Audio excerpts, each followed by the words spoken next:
Hoje a gente vai ler do capítulo 2, eu vou ler do verso 10 ao verso 15, e a gente vai pensar o que esse livro, o que essas palavrinhas têm a ver para o contexto de Ageu naquela época, e para a gente hoje, para eu e você hoje, qual é a implicação do texto para as nossas vidas. Diz assim: ao 24º dia do mês 9, no segundo ano de Dario, veio a palavra do Senhor no ministério do profeta Ageu, dizendo: assim diz o Senhor dos Exércitos, pergunta agora aos sacerdotes acerca da lei, dizendo: se alguém leva carne santa na aba do seu vestido, e com a sua aba tocar no pão, ou no guisado, ou no vinho, ou no azeite, ou em qualquer outro mantimento, ficará este santificado?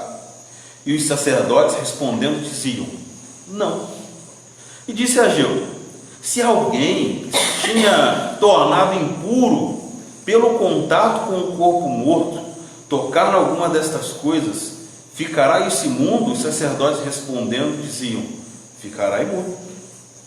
Então respondeu Ageu e disse: assim é este povo, assim é esta nação diante do meu rosto, disse o Senhor.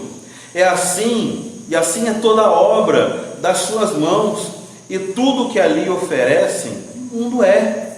Agora, pois, aplicai o vosso coração a isto, desde este dia em diante, antes de pordes pedra sobre pedra no templo do Senhor. Palavra de Deus através do profeta Ageu ao seu povo. Vamos relembrar: o povo de Israel tinha ido para o cativeiro, cativeiro babilônico. Jerusalém estava destruída, toda a cidade de Jerusalém, as muralhas de Jerusalém estavam destruídas, o templo de Jerusalém, botaram fogo em tudo, não deixaram nem pedra para contar a história. Passaram-se 70 anos,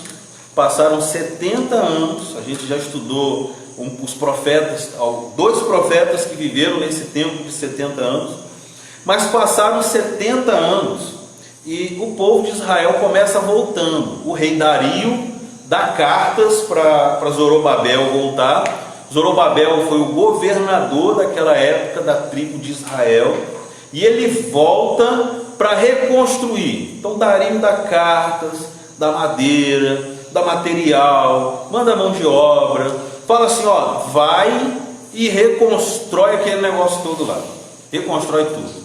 Aí a gente viu, que no capítulo 1, Deus olha para Ageu e fala assim: Ageu, fala para o meu povo, eles estão tão aplicados nas coisas deles e estão esquecendo da casa do Senhor.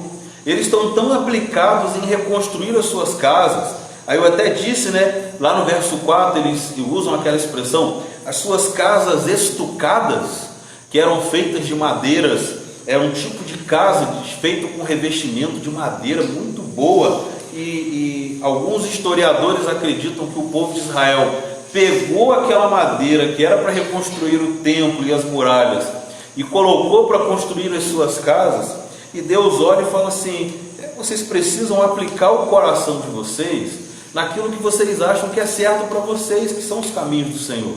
Não tem como fazer a obra do Senhor sem o coração. Então lá no capítulo 1, Deus fala isso.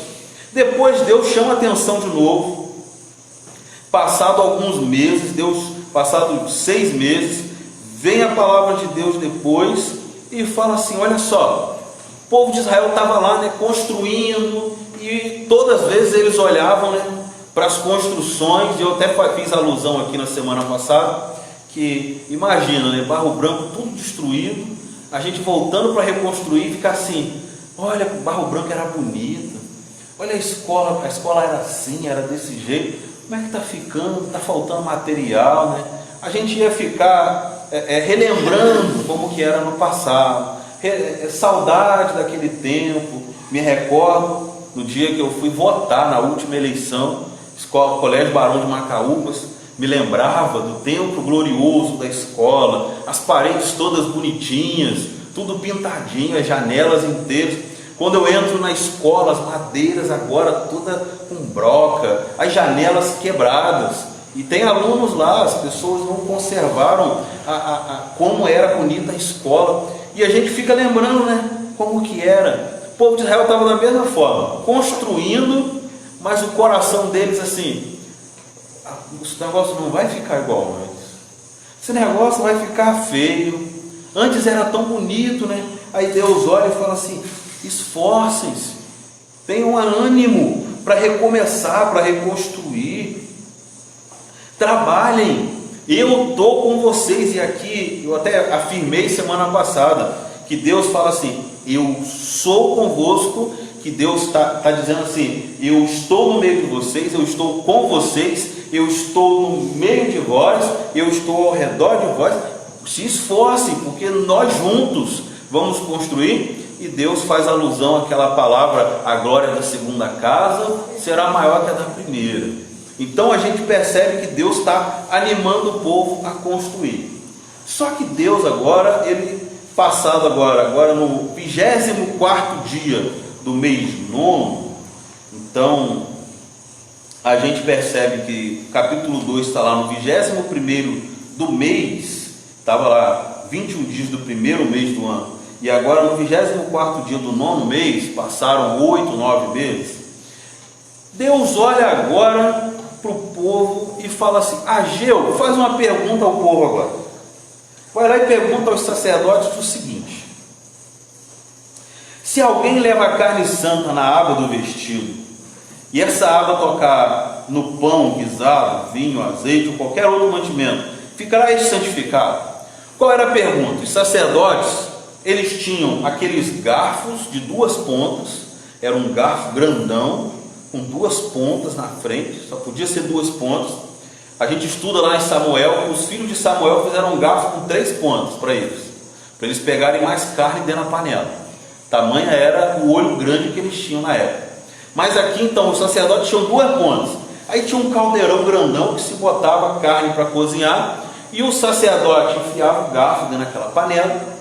A carne que tirasse daquele garfo, ele colocava na aba do vestido dele. Não existiam talhas, bacias grandonas, era na aba do vestido, dobrava, botava aquele negócio ali e saía com aquilo dali para casa. Era um ritual que os judeus faziam. Aí Deus olha e fala assim: se essa carne, que é santa, porque era oferecida no templo para oferta ao Senhor, então era uma carne santa, os sacerdotes levavam para casa para comer, porque Deus falou que eles se alimentariam das ofertas de carne, de comida que fosse para o templo. Então levantou quando Deus fala: se essa carne tocar em qualquer coisa dentro do templo, ou seja, o pão, ou o azeite, o vinho, o guisado, tocar alguma coisa, essa carne vai continuar santificada? Aí os sacerdotes olham e falam: não, ela perdeu a essência dela, ela perdeu a purificação, a pureza dela, a santificação. Aí Deus olha e fala: muito bem. Segunda pergunta: e se alguém que se tinha tornado impuro pelo contato com um corpo morto tocar em alguma destas coisas, ficará isso imundo? O que Deus está perguntando? Naquela época tinha uma lei: se eu tocasse num caixão ou em algum morto, eu seria considerado imundo por 7 dias. 7 dias. Ou se alguém tivesse doente, sangrando, e eu tocasse naquela pessoa, eu ficaria impuro por 7 dias. Quando Jesus conta aquela parábola lá, né, daquele menino daquele homem que foi espancado, e uma pessoa totalmente desconhecida vai lá, passa e ajuda ele, e Jesus faz alusão lá, passou um sacerdote, passou um levita, é porque eles tinham medo de se tornarem impuros, colocando a lei por cima até de ajudar as pessoas. Então Deus olha e fala assim: se uma pessoa impura, ou seja, essa pessoa não pode tocar em nada, não pode botar a mão em nada, senão isso fica imundo. Deus olha e fala assim: se essas pessoas tocarem em algum desses objetos, em alguma dessas coisas, esses objetos vão ficar impuros? O sacerdote olha e fala: sim, vai ficar imundo. Então Deus olha e fala assim: tá, então se a carne tocar qualquer objeto, está impuro. Se uma pessoa impura tocar qualquer objeto, está impuro, certo? Eles não, isso mesmo, está certo. Deus olha para o povo de Israel e fala assim: vocês são assim diante de mim. É assim toda a obra das mãos de vocês. Tudo que ali oferece, imundo é. Sabe o que o povo de Israel fez? Eles estavam tão aplicados em reconstruir a casa deles, as coisas deles, que o templo foi ficando para depois, a casa do Senhor foi ficando para depois. Ah não, vamos lá dedicar um dia da semana na igreja, aí construir um altinho. Não, agora vamos voltar para casa porque o telhado tem que ficar pronto. E eles foram na porta do templo e construíram um altar ali de qualquer maneira. O altar que tinha as medidas específicas lá em Êxodo, em Levítico, Deuteronômio, as medidas do altar, altura, largura, comprimento. Eles foram lá construir um negócio mais ou menos, e o povo estava ali sacrificando. Deus olha e fala assim: o que vocês estão fazendo é imundo. Não estou aceitando a oferta de vocês. Vocês estão fazendo de qualquer maneira, estão fazendo de qualquer jeito. Naquela época. Aí Deus olha no verso 15 e repete aquela expressão: apliquem o vosso coração a isto, que é ofertar ao Senhor, desde este dia em diante, antes de pordes pedra sobre pedra no templo do Senhor. Olha só o que Deus fala: antes de vocês começarem edificando o templo, coloquem o coração de vocês na edificação do templo. Não construam o templo de qualquer maneira. Não levantem as paredes como se fossem obrigação de vocês. Não façam por fazer somente, mas o coração de vocês esteja naquilo que vocês fazem. É isso que Deus olha para o povo dele, e Deus deixa aqui algumas coisas para a gente. Estamos na época da graça, né? A graça de Deus superabundou. Jesus Cristo foi oferecido e imolado lá no altar do Monte Caveira, e lá na cruz do Calvário ele morreu por todos nós. Não precisamos mais sacrificar nem bezerro, nem cabrito, nem cabra, nem pombo, nem comida, nada. Não precisamos fazer nada. Tanto que nem tem altar na igreja. Aqui é um templo em que a gente juntos cultuamos a Deus, nós juntos cultuamos e adoramos ao Senhor. Porém, esse texto ele fala no nosso coração o seguinte: às vezes somente, nós fazemos as coisas para Deus sem ser de coração. Às vezes nós vamos à igreja sem alegria. Não é isso que nós cantamos?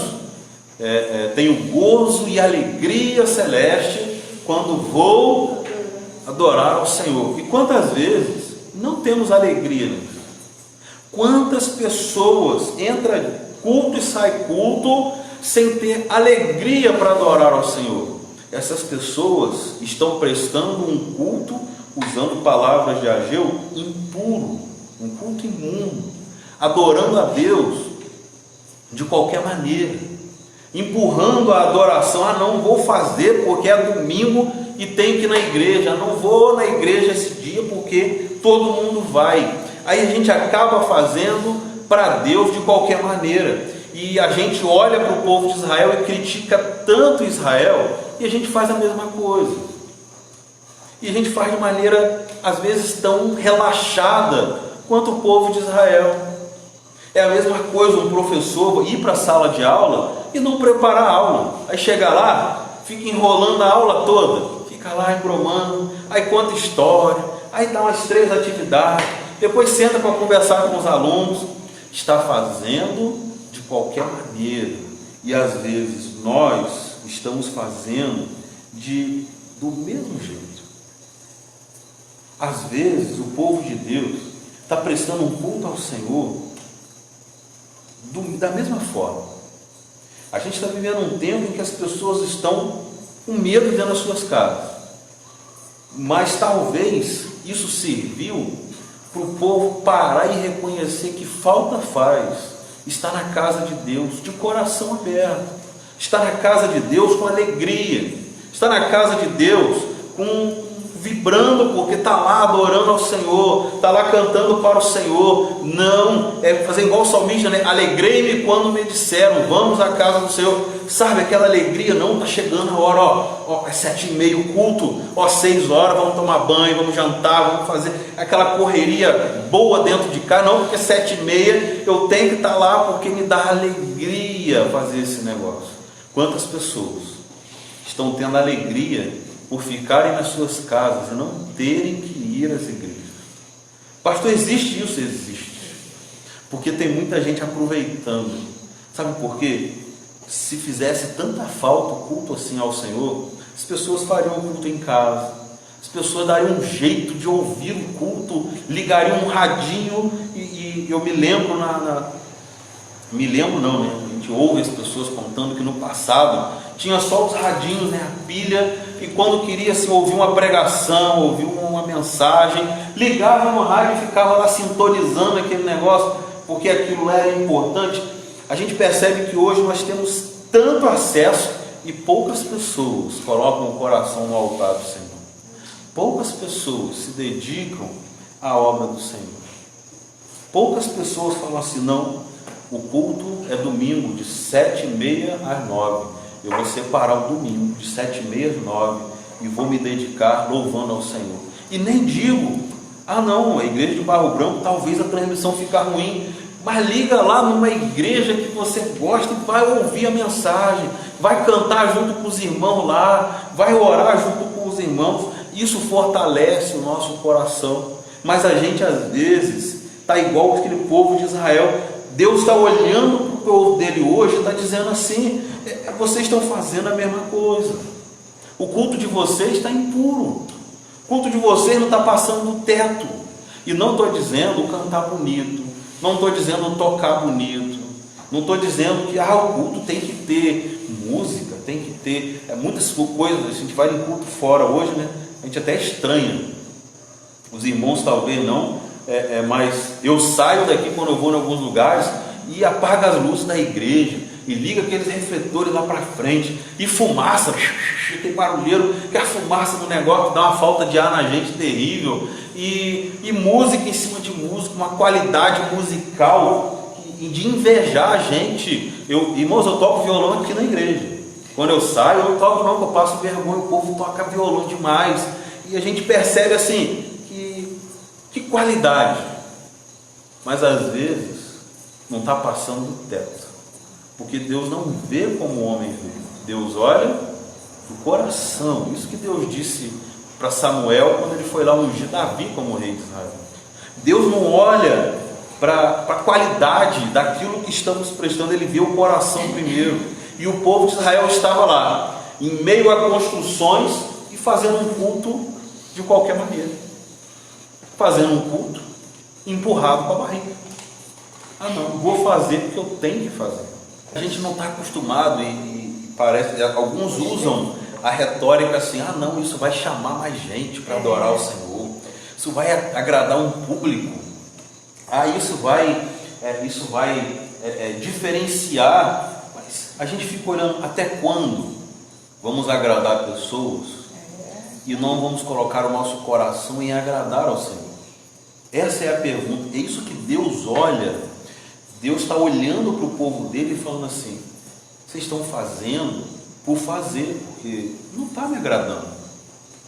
Vocês estão aí domingo após domingo e se dedicando, fazendo esse monte de coisa aí de qualquer maneira, não está me agradando. Precisa. Aí ele usa verso 15, ele fala assim, apliquem o vosso coração nisto, desde hoje para frente, antes de pordes pedra sobre pedra no templo do Senhor.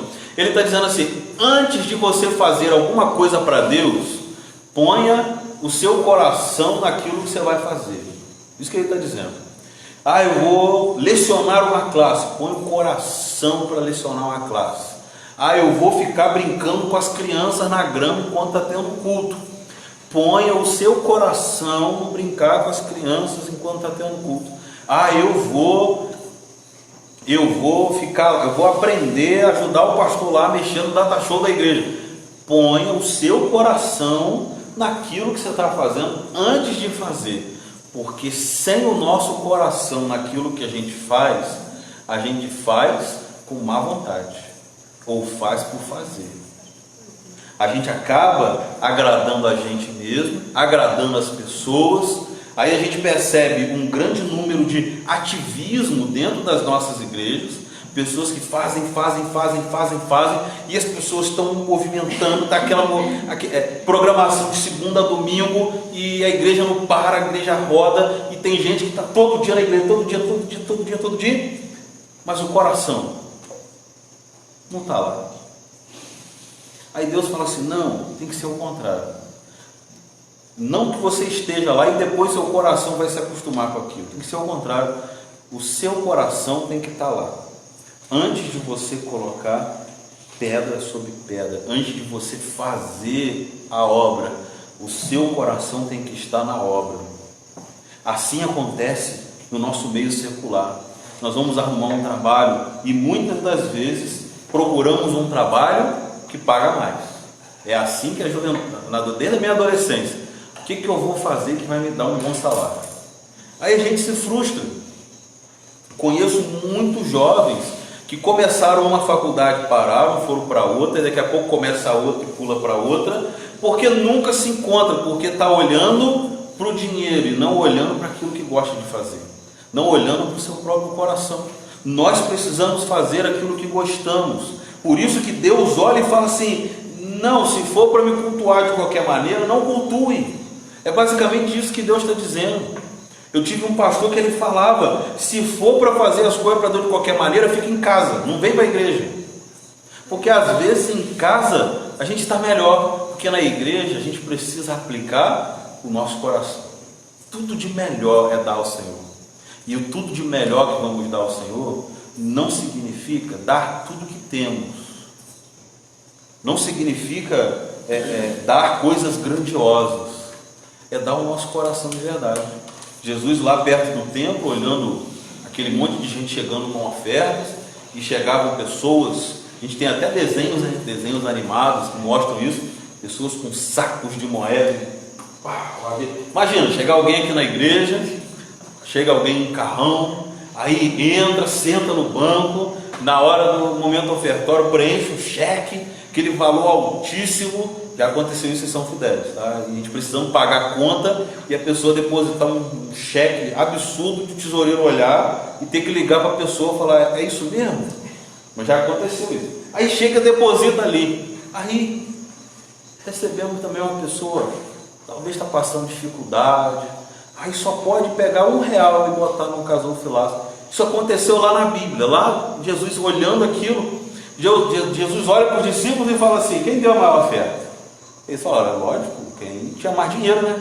Aí Jesus olha e fala assim: olha, a que me alegrou foi a da viuvinha, pobre, porque ela deu de coração.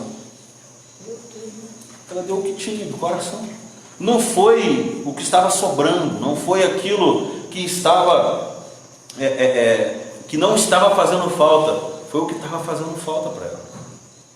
Deus, ele está olhando para o povo dele aqui nesse período, e Deus está olhando para a gente hoje dizendo a mesma coisa. Precisamos aplicar o nosso coração naquilo que vamos fazer para Deus de coração, com alegria. Vamos na igreja com alegria, com entusiasmo. Vamos na igreja, vamos estar lá junto com os nossos irmãos de coração. Não, eu vou porque eu estou sentindo falta daquele povo, vou para me sorrir um cadinho, porque eu amo estar lá. Ah, vamos fazer um leilão missionário? Não, eu vou com alegria, eu vou de coração. Ah, vai ter uma cavalgada, né? Evelyn que gosta desse negócio. Não, eu vou com alegria, porque é para o Senhor, e eu preciso dar o meu melhor para o Senhor, e botar o coração na obra. Porque, usando as palavras de Jesus para a gente encerrar, nós não podemos servir a dois senhores. Jesus está dizendo sobre dinheiro e sobre Deus. Mas aqui eu quero fazer alusão a dois senhores, que dois senhores não podem ocupar o nosso coração. Ou a gente vai agradar um e vai desagradar o outro. Nós não podemos fazer as coisas de Deus pensando, botando as nossas coisas acima das coisas de Deus. Senão nós vamos estar como aquele povo de Israel, impuros, imundos, fazendo as coisas para Deus por fazer, e Deus olhando lá do céu dizendo assim: não é assim. Eu acho que todos nós queremos prestar um culto, cantar, vir na igreja, se alegrar e cultuar de casa, e ouvir uma mensagem e orar, e esperamos, fazemos isso tudo esperando que Deus olhe lá do céu e se agrade com aquilo que a gente faz. Agora imagina Deus lá do céu olhando assim mesmo: não é bem assim, eu não mandei fazer dessa forma, eu não queria que fizesse isso, porque simplesmente o nosso coração está errado. Então que Deus nos ajude a agradá-lo, que Deus Ele coloque na nossa mente, através do seu Espírito Santo, tudo aquilo que a gente precisa consertar, ajustar, para que a gente caminhe bem aqui na casa do Senhor. Nós vamos orar nesse momento. Baixe tua cabeça, vamos falar com Deus. Pai querido, em nome de Jesus, obrigado por esse pequeno livro que o Senhor colocou na tua palavra. Obrigado porque dentre tantas coisas que nela estão escritas, neste trecho de Ageu está dois conselhos fantásticos do Senhor. O primeiro conselho é que devemos aplicar o nosso coração na tua obra. Precisamos, ó Deus, dedicar a nossa vida, o nosso coração primeiro, antes de fazermos. E o Senhor nos chama a atenção, porque às vezes estamos fazendo da boca para fora, sem agradar ao Senhor. Esses dois conselhos nós precisamos colocar para a nossa vida. Queremos, ó Deus, agradar ao Senhor e queremos colocar o nosso coração diretamente na tua obra. Às vezes, empecilhos, ó Deus, dessa vida nos atrapalham, mas te pedimos que o Senhor, teu Espírito Santo, nos conduza a prestar um verdadeiro culto que agrade ao Senhor e que seja de todo o nosso coração. Entregamos assim, ó Deus, a vida de todo mundo aqui de Barro Branco, as pessoas da nossa cidade, quem tem ouvido, ó Deus, as mensagens que a gente tem compartilhado. Abençoe cada família, cada lar, e nos ajude nesse tempo difícil que estamos vivendo. Que esse período passe rápido e que juntos, ó Deus, mais para frente, possamos estar louvando, bendizendo e adorando o teu santo nome com toda alegria dentro dos nossos templos, dentro das nossas igrejas. Obrigado por tudo que o Senhor tem feito por nós. Te louvamos, te agradecemos, em nome de Jesus, Pai. Amém.